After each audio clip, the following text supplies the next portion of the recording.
following is a Comfortably Zoned Radio Network production.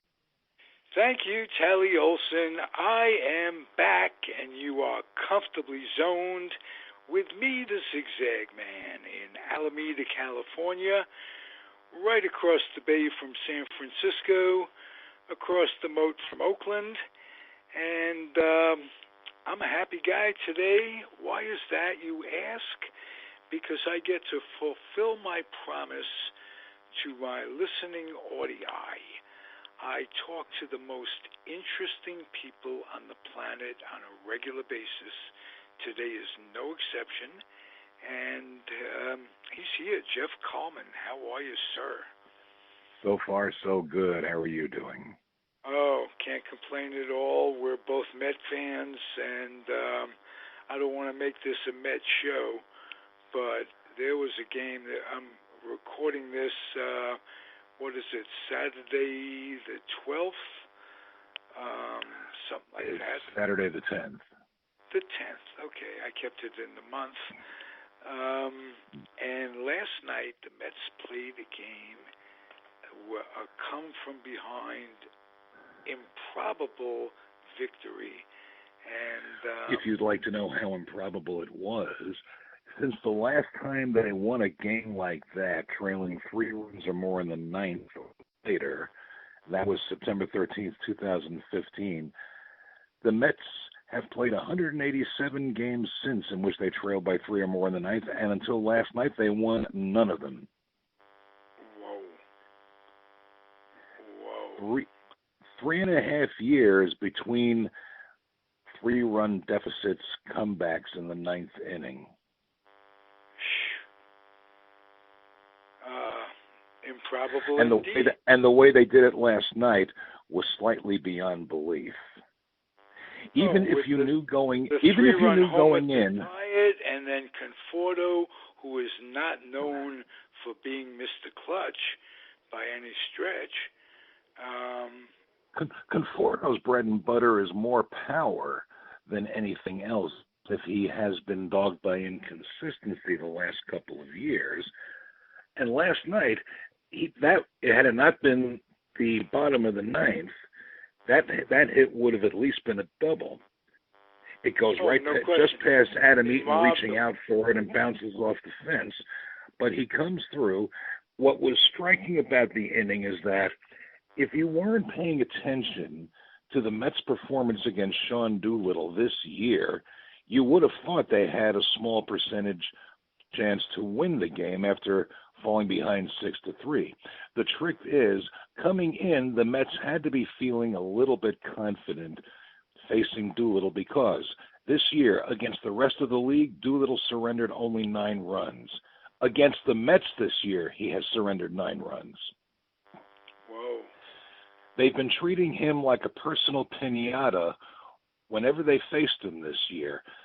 They were hitting .385 against him this season. His ERA against them was a ghastly 10.13. So nobody in the ballpark or watching around the country on television had to be feeling confident except possibly the Mets. Now, I don't know if they expected to do it the way they did it. 3 hits on no outs, including a 3-run homer by Todd Frazier, but they had to come into that inning feeling a little bit confident.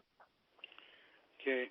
Hey, Jeff, can you tell the folks how to get to your unbelievably well-written blog about the Mets? You get to it at throneberryfields.com. Beautiful. Throneberry as in Marv, Fields as in of dreams, and it's all one word. Throneberryfields.com. Okay, if I told you it might be Throneberry as in Faye, although he never played for the Mets. I don't know if you remember. Nobody would know what you were talking about. Faye Throneberry was Marv's, I think he was his older brother, if not his younger brother. Certainly not his twin brother, but he played with They were siblings, and that's about the extent of Faye Throneberry's fame. That exactly. He played with the Washington Senators. And people lose track, casual baseball fans lose track of just what a big-time prospect Marv Throneberry was with the Yankees. He was an excellent prospect, a power-hitting prospect. The issue for him when he came up to the Yankees was that he was pretty much buried by Moose Skowron. Right. And he moved on to Kansas City and to Baltimore, and he was buried there by other first basemen. By the time he came to the Mets in May 62, Throneberry was damaged goods. Oh, I didn't know that. He was never able to crack a lineup regularly, even though he had considerable long ball power. Even allowing for the mile high air in Denver, he terrorized the American Association the 2 years he was there. But he was blocked in New York, he was blocked in Kansas City, blocked in Baltimore, and by the time he came to the Mets, he was a spare part to whom they reached because Gil Hodges went down with a knee injury. Right, absolutely. And they traded Hobie Landreth to get him, who had been the first-round draft choice in the expansion draft. And he was the first pick of the expansion draft. Oh, yeah, what Casey said. You have to have a catcher, or else you're going to have a lot of pass balls. And the problem was that was sort of what he got. A lot of pass balls. Funny catching with that early '62 Mets. The guy who caught more games than anyone.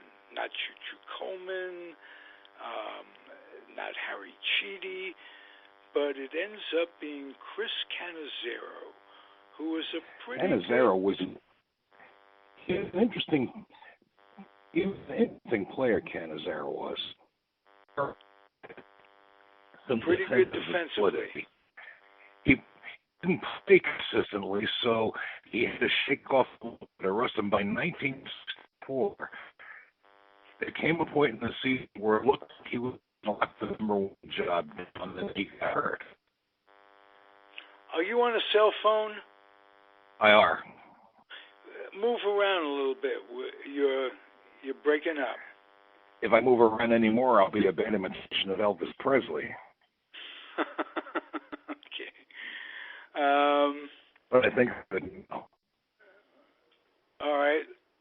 You know what I want you to do, because you are cutting out? I want you to hang up. I'm going to take a break. I'm going to put this on pause, and we'll take a I'll roll right back in. You call right back in. I'll tell the folks out there that this is the Comfortably Zoned Radio Network. I'm Ralph Tyko, the weak link of it all, but I do get to talk to interesting people, gotta admit. We'll be right back at you. We are back with a much better connect with Jeff Kallman, author, musician, bon vivant. Is that how you pronounce that, Jeff? I think it's bon vivant, but let's not bon get technical. Vivant, and you're a Renaissance man. Tell me about your music a little bit. Well, I play blues guitar, and I'm looking to put a new group together here in Las Vegas to play blues on the jazzier side. And so far, the results have been magnificent. I haven't found anybody yet, but I'm sure I will soon enough. Okay, well, sometimes not having anybody is good, because you want the right person. So you're exactly right. Just another step closer to finding the person you really want. And there you go. It's like sales. You eliminate the non-buyers, and you're getting closer and closer to the buyers.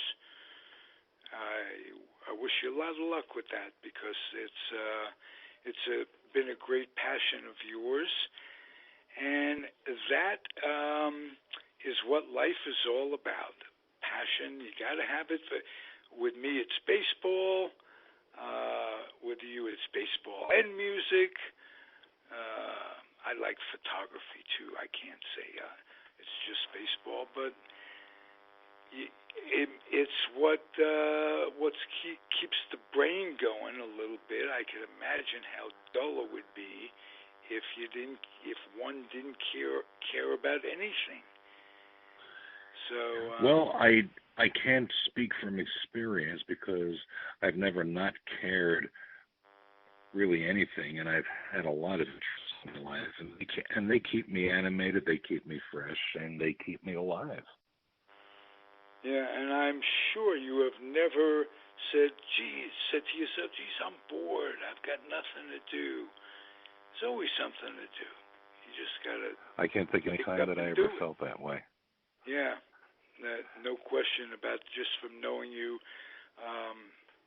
as I do, and it isn't all that well, but you wear it on your sleeve. You wear your passion on your sleeve, and I'm appreciative of that. Hey, let's segue a little bit to finish your thoughts on Chris Cannizzaro, if you would. Well, and then until he got hurt. Well, I was starting to say before the break that until he was injured in 1964, it looked like he was going to lock down the number one catching job on those Mets. And he never really did put things together because of assorted injuries and inconsistent playing time. And then he went to San Diego. I believe it was one of their expansion draft picks, and he did pretty well. I think he made his only All-Star team when he was with the Padres. And then after his playing days, he became sort of, I guess, itinerant coach. With San Diego. So he was a very interesting fella. He had his potential. He had his moments.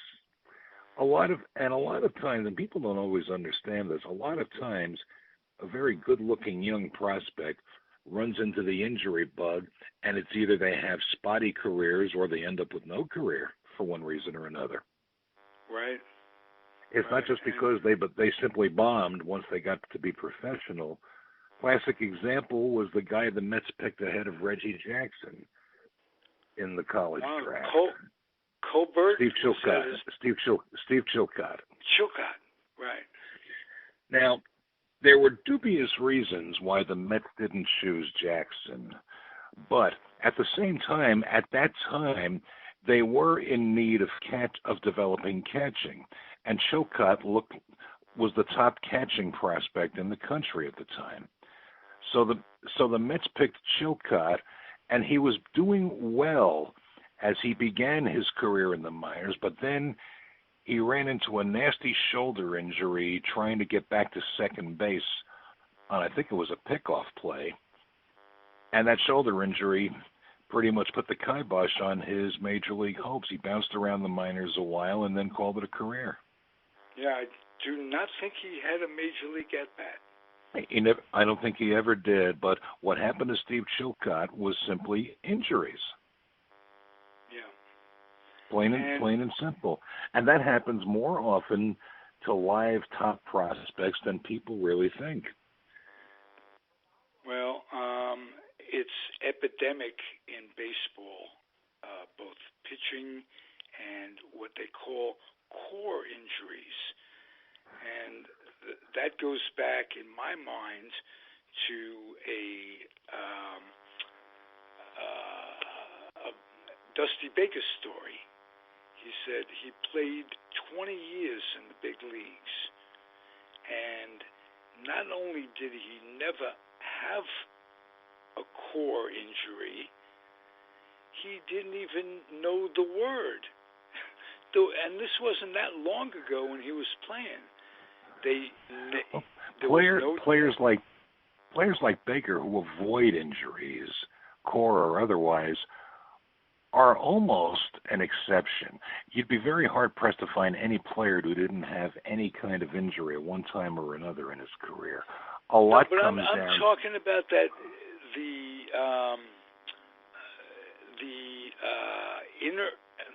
the core injury is a new injury to baseball. More guys are going down with that nowadays than ever did before. And I don't know if they're putting too much talk into their swing. Or they're throwing. Yeah, or they're throwing. Just staying out, not staying inside their bodies. Let's put it that way. Well, I suspect, I don't have inside knowledge, of course, but I suspect that part of it may have to do not with the fact that, not with them not conditioning, but maybe with the kind of conditioning they're doing. I'll give you a great example. Jeff Bagwell, Hall of Fame first baseman. Bagwell's career might actually have had a few more years on him if he had not made a mistake earlier in his Astros tenure when he became enamored of weightlifting. He fell in love with it. To him, it was not just great exercise, but it was good for his mind as well as his body. The mistake he claims he made, and there's no reason not to believe him, the mistake he says he made was lifting. He was more impressed by the Olympic lifters and how they did, and he found that he could adapt to that, but he later said, I should not have lifted like that. I should have been lifting for baseball. Meaning that if he had oriented his weightlifting career specifically toward his baseball need, his shoulders might not have given out on him as soon as they did, and he might have had a few more years. It's not that he lacked. I mean, he's a Hall of Fame first baseman, rightfully so. But that's something that should be considered when you look at how a player conditions and reconditions himself, and is he doing the type of conditioning that will keep his body in reasonable condition to play baseball and to protect it against the kind of injuries, say, that Bagwell suffered. Good, very good point. It's not whether you condition, it's how you do it. And a lot of it is stretching. And that's something that I think, anything, stretching, long tossing has become very, very fielders, but pitchers do it to keep their shoulders in reasonable shape and to avoid injuries. Long toss is now said to be very good at keeping a shoulder primed for pitching, and it's something you can do without straining yourself. And in the case of Vince Velasquez last week, it came in handy when they stuck him in the outfield and he threw a runner out at the plate. Yeah. And he's a pitcher by trade. You know what I read? A stat. We're going to have, like, the next Hall of Fame pitchers are going to have less complete games in their career than Warren Spahn, for instance, and that's just not just Warren Spahn, than a lot of pitchers had in 1 year. There's something to bear in mind with that. You mentioned Warren Spahn. Warren Spahn, strictly defined, was not a power pitcher. Never was. And Warren Spahn is most remembered, aside from his pitching career, for having said, hitting is timing. Pitching is destroying timing. Now, break that statement down. He's not saying pitching is overpowering the guy at the plate, throwing it through him. You're trying to beat his timing with your own timing. And you don't have to be a power pitcher to do that. Remember, Warren Spahn developed what the pitch people remember him most for later in his career. He didn't come out of the chute throwing a screwball. He picked that up as his career went forward. Well, you know what? But his calling card, but his calling card was never the power pitching game. Yeah. What gets me about Warren Spahn, he won all those games, 300 plus. I think it was Carlton who broke the record, but for lefties. No lefty has ever gotten credit for more wins than Warren Spahn. To this day? To this day. Oh, beautiful. Well, his first win didn't come until he was 26 years old. And you have to remember, he'd also been to war, and he wasn't just in a ceremonial position either. He was part of the Army Corps of Engineers, and he was part of the Battle of the Bulge. Yeah. So he was getting plenty of physical strenuous when he went to war. Yeah. And from all accounts, everything I've read about one of my real boyhood heroes was that he was just as down-to-earth a guy, just as regular a guy, did not big league people, did not, didn't have that arrogance. Mm-hmm. something that may be forgotten about Spahn is that he was one of the most notorious practical jokers in the game, especially when he was hooked up with his rotation mate and roommate Lou Burdett. The two of them were cut-ups and always in the middle of some sort of gag. One of the gags I know they pulled was that they had the occasional habit of hiring limousines to bring opposing players to the ballpark against whom they were doing particularly well at the time. Joe Garagiola is said to have received several limo calls. They were cut-ups. Yes, that's good. They were also that 57, 58 team. The 57 Braves.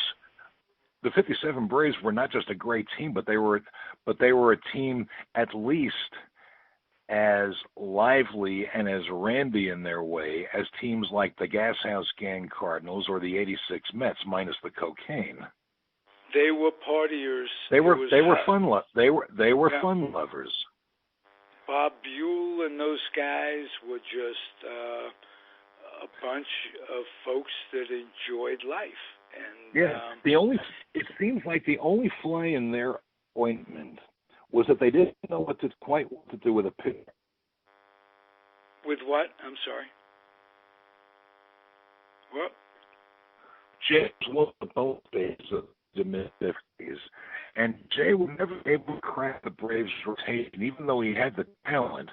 And the Braves never seemed to know whether to put him in their pitching picture. And then they finally traded him to the Reds for 1961, and that trade may have helped make the Reds' 61 pennant possible. And they had a guy in that pitching staff that hadn't developed quite yet, but he did later on. Juan Pizarro became a terrific big league pitcher. I remember Pizarro with the White Sox having some good years. Yes. But started with the Braves. They had McMahon in the bullpen. They had Gene Conley, who had, in 54 and 5, had some damn good years. I think he had some injury problems as well. They had Carlton. Well, he was also playing pro basketball at the time. Yes, he was, with the Celtics, backing up Bill Russell. Mm-hmm. And our Al Blumkin tells a story about Dick Grote, when he was signed by Branch Rickey with the Pirates. He wanted to play baseball and basketball, and he cited Gene Conley for doing both. And Rickey, bright guy that he was, genius that he was, said Conley plays full year around, but he doesn't play 48 minutes of basketball a night. He plays 3, 4, 5 minutes. No, Conley was one of the Celtics' bench weapons. Right. But Grote was All-American at Duke, played a year in the NBA, the early NBA, was a terrific scorer, and would have played more, and Branch saved them from playing both sports. And Grote became a pretty damn good ball player in the big leagues. He was an excellent infielder, top shortstop. I think he won an MVP one season with the Pirates on their pennant winner. Louis and led them to had some good years for success. The Cardinals. Helped them win the '64 pennant.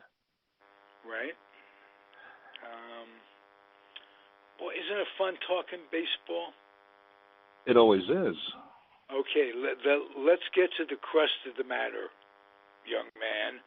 Your California Angels. I want to know from you whether or not you think that they will end up keeping and signing him to a long-term contract. Him who? Trout. They already signed him to a long-term contract. They signed him shortly after Bryce Harper and Manny Machado got their deals. They signed Trout for I believe, for $300 and something million for, I forget the term of the deal off the top of my head, but they've got him locked. Okay, I blanked on He's that. going to be in. I'll rephrase my question. For life. He's there for life. Do you think that was based on just winning, not based on fan appeal, not based on the gate? Do you think putting that much money into him will affect their eventual one-loss record for the better or for the worse? To happen for the Angels to get back to and stay back in contention has nothing to do with Mike Trout.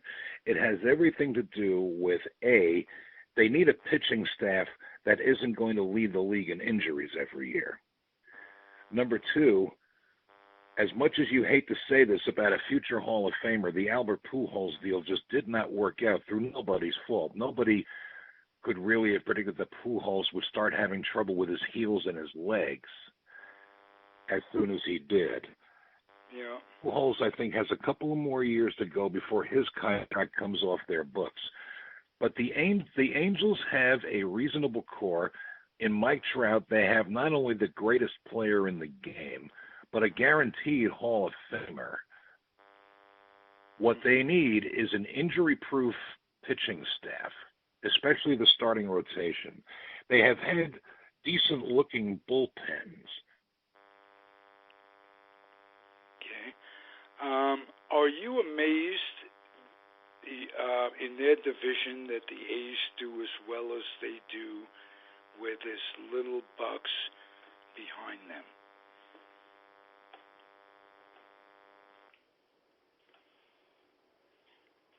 Did I lose you? I think I lost you again. Okay, break time. Here we go. Comfortably Zoned Radio Network. I'm Ralph Tyko, and I'm talking with Jeff Kallman. We'll be back as soon as possible. We're back. Technology does not like us today for one reason or another. But occasionally it gets crotchety. Yeah, that's how it happens. But I can remember when I used to talk as a kid, Dixie cups and a string was a means of communication for a while. Yeah, so or you could buy some ramshackle walkie-talkie set that ran on batteries, and you had maybe a 7-foot range with them. Right, and sometimes my grandmother and grandfather lived in a big 3-story house, and they had a walkie-talkie with wires that was a pain in the ass on some level, but all through the house, that was early radio, early communication, and then came shortwave radio. That's what really made me, and Red Barber. Do you remember the Remco Princess telephone? It was it was a pair of toy telephones that were actually could be used back and forth with each other. My paternal grandmother and my aunt had that set up from one kitchen window above the other one down to the one below, and they would talk on that instead of calling on the phone. And I'm old enough to remember, not my family in particular, but there were party lines. And, yes. It was less expensive, apparently, and you'd pick up the phones. If anybody was on there, you were nice enough to hang up, wait 10 minutes, take your turn, and people shared a telephone line. So technology in our lifetime has improved. If the quality of play hasn't, the skills It's like anything else, really. It's like anything else that is developed and improved upon. You'll have a lot of it working properly, and it'll have a few bugs in it. But that's the nature of the beast, and it always has been ever since automation itself. Yeah. Hey, Jeff, I want to ask you if you're not as impressed by middle infield play in today's ball game as I am. I like a lot of infield work that's being done these days. You saw some pretty good middle infield work on both sides last night in New York between the Mets and the Nationals. Now, and especially now, the Mets have not been defensively sound as a rule all year long, but last night both teams were making some pretty slick plays. I noticed that a lot of the shortstops are playing a lot more with their brains as much as their legs and their hands, and the second basemen are catching up to that. So you watch closely and you see they're relearning things like positioning and watching for the possible direction of the pitch and moving accordingly. Yeah. Trey Turner of the Nationals has that instinct. Trey Turner has so much since he's been a Met defensively. And he was sharp looking coming out of the chute, but he seems to improve himself every month that he plays. He's always finding a new way to think his position. That's a lot of the key to baseball that people don't always appreciate. It's a game that has to be played with brains as much as with your arms, hands, and legs and eyes. If your brain is not in the mix, you're going to shortchange yourself and your team. No question, and that's why I think the Mets are going to really enjoy having Joe Panik as a second baseman. Panik is the old kind of good field, occasional hit middle infielder, but you watch him at second base, and it's no wonder that the Giants had success with him. Oh, he was sharp. He had his brain in the game from the first inning to the ninth. You should have seen Crawford and Panik together in their real prime. They were a sharp double play combination. Absolutely. I never saw them cross each other up. Now Panik was a rookie in 2014, the last Giants World Series win, but they knitted together almost immediately, and you never saw either one of them make a mental mistake out there. No a lot of what was happening for quite a while in baseball was that too many players were making too many mental mistakes, and I noticed that that's fading away from the game again. It goes up and it goes down, and right now it seems to be that the mental mistakes are not as prevalent as they had been in the last couple of years. You look at some of the outfielders, for example, and it's funny. When they talk about the Mets' defensive problems this year, it usually focuses on the infield and the fact that there are some infielders being forced to play out of their positions. But I noticed that out in the outfield, these supposed infielders are picking up the smarts and instincts of full-time outfielders. They might cross up once in a while, but I rarely see a Met in the outfield break the wrong way on a ball or not hustle a little bit, or most important, I rarely see him read the ball wrong. And that's not just true for them. I see a lot of outfielders and a lot of other teams who are really good readers on potential fly balls. It's become a necessity, really. Well, you have to keep your brain in the game. Mm-hmm. One thing you can have before we all close. the ability on earth. You can have all the ability on earth, but if your brain isn't in the game, you're going to shortchange yourself. Yep, no question. Works the same in podcasting. Sorry for my flub on Mr. Trout. I'm going to close by asking you if you've noticed how many not siblings so much as future generations, guys, the Guerreros, the Dante Bichettes, has a kid. Their children are coming into the game and looking like they're going to be at least as good as their fathers were. Tatis, potentially, Fernando, they have the potential. In Bo Bichette's case, he could end up being better than his father. And his father was damn good.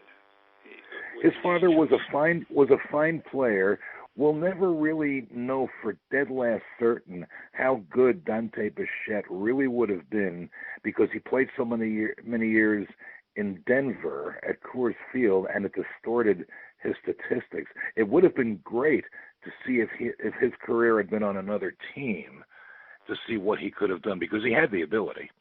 But Bo Bichette came up with the Angels originally, and they let him go because at the time they thought what they needed was more veteran presence, and that didn't work out for them. But look at Bo Bichette, and look at the doubles record he just broke. Right. Bo Bichette looks like a natural when he starts thinking, as well as going out and swinging, running, or getting his hands in. I think you're looking at a potential great there. Same thing with Vladimir Guerrero Jr. He's got the ability, God knows. As soon as he starts putting his mind into the game, the way his father did, there's a great one coming. Yeah. Always interesting. Hey, Jeff, thank you for gracing these microphones on a regular basis. Well, thank you very much. I'm looking forward to next week. Next week, you pick a topic. Deal. All right. I'm sure there'll be plenty. You too. All right. That always is. It's a great sport to follow, and I enjoy doing it with you. So, adios, my friend, and thank you for listening, everybody.